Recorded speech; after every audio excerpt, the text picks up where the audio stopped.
Magandang hapon mga kabay. So meron po kong estimate dito na pressure washer mga kabay. Ayan, BX1400. Ayan po yung number niya mga kabay, 39211 letter A. Ayan. Bali ang sira niya mga kabay, yung armature ng motor. Ayan. Sira po yung bar, ayan. Makikita nyo mga kabay, ayan. Hindi na po siya pantay, ayan. Masiklab na po. Ayan, dahil nga po sa carbon na napudpud na rin. Ayan. Tapos pumasok po yung spring doon. Kaya po nasira yan.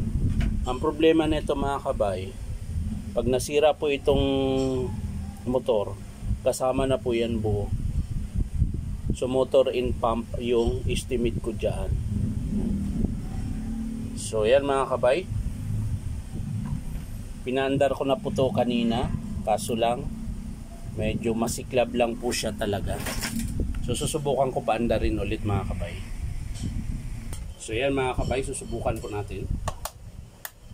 Ayaw na po talaga mga kabay. So hindi ko na po ipipilit mga kabay. So ang estimate po natin dito is motor in pump. Magkakasama po yan mga kabay.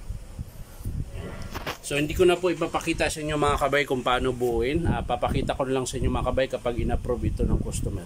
So maraming salamat mga kabay sa panonood at palike and share na rin po. At syempre, subscribe nyo po ito aking YouTube account na Inom Tabay. So maraming salamat mga kabay.